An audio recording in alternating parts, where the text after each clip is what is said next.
ഇന്നും 4 വയസ്സായ കുഞ്ഞ് ATM-ന്റെ മുന്നിൽ സുഖമില്ലാതെ കുഴഞ്ഞു വീണ് മരിച്ചു. ആശുപത്രിയിൽ പോകാൻ പൈസ എടുക്കാൻ ക്യൂ നിൽക്കുക.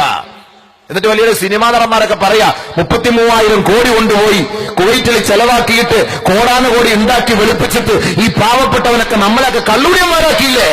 കള്ളുകുടിയൻ പോയിട്ട് ബിവറേജസിൽ ക്യൂ നിൽക്കുന്നത് പോലെ നിങ്ങൾക്ക് അവിടെ ക്യൂ നിൽക്കാൻ പ്രശ്നമില്ലല്ലോ, പിന്നെന്താ ബാങ്കിൽ പോയി ക്യൂ നിന്നാലെന്ന് അവിടുത്തെ ഉച്ചിഷ്ടം ഭക്ഷിച്ചിട്ട് സിനിമാ നടന്മാര് വിളിച്ചു പറയേണ്ട ഗതികളിലേക്ക് ആരുടെ ഉമ്മയാ പോയി ക്യൂ നിൽക്കുന്നത്? ആരുടെ ഉപ്പയാ പോയി ക്യൂ നിൽക്കുന്നത്? ആരുടെ ഭാര്യയെ പോയി ക്യൂ നിൽക്കുന്നത്? ഏത് പാവപ്പെട്ടവന്റെ ഭാര്യയെ പോയി ക്യൂ നിൽക്കുന്നത്? ഈ പറയുന്ന സുഖലോലുപതയുടെ മടുത്തത്തില് അഹങ്കരിച്ച് വ്യഭിചരിച്ച് കല്ലുകുടിച്ച് മദ്യപിച്ചിട്ട് എന്താണ് പാവപ്പെട്ടവന്റെ അവസ്ഥ എന്ന്, വിശപ്പെന്താണ്, പട്ടിണി എന്തെന്നും മനസ്സിലാക്കിയിട്ടില്ലാത്ത ഇതേപോലുള്ള ഫിലിം സ്റ്റാറുകൾ പാവപ്പെട്ട മൂവന്മാരെയും പെണ്ണന്മാരെയും കള്ളുകുടിയന്മാരാക്കിയിരിക്കാൻ ബിവറേജസിൽ ക്യൂ നിൽക്കുന്ന പോലെ നിങ്ങൾക്ക് പോയിട്ട് ബാങ്കിൽ ക്യൂ നിന്നാൽ എന്താ? 33,000 കോടി ചെലവാക്കിക്കൊണ്ട് വെളുപ്പിച്ചു. ആർക്കെങ്കിലും ചോദിക്കാൻ ആവശ്യമുണ്ടോ? കള്ളപ്പണക്കാർ എവിടെ പോയി നിൽക്കുന്നത്? അംബാനി വെളുപ്പിച്ചു, അദാനി വെളുപ്പിച്ചു.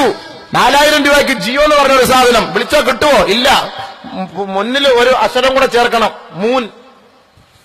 അപ്പൊ സംഭവം ശരിയായിരിക്കും. അതിനും കൂടെ ചേർത്തോ, കറക്റ്റാ. ജിയോടെ പേരിട്ട നല്ല പേരാ. കിട്ടത്തില്ല വിളിച്ചാലും. വെളുപ്പിക്കേണ്ടത് വെളുപ്പിച്ചില്ലേ, കിട്ടേണ്ടത് കിട്ടിയില്ലേ? നമ്മളൊക്കെ വിഡ്ഢികള്. നമ്മളൊക്കെ കഷ്ടപ്പെട്ട് രാവിലെ പോയി വെയിൽ കൊണ്ട് അധ്വാനിച്ച് ഉണ്ടാക്കിക്കൊണ്ട് പൈസ ബാങ്കിൽ ഇട്ടിട്ട് നമ്മൾ അത് എടുക്കണമെങ്കിൽ ക്യൂ നിൽക്കണം. 2,000 രൂപയ്ക്ക് ക്യൂ നിൽക്കണം അല്ലേ?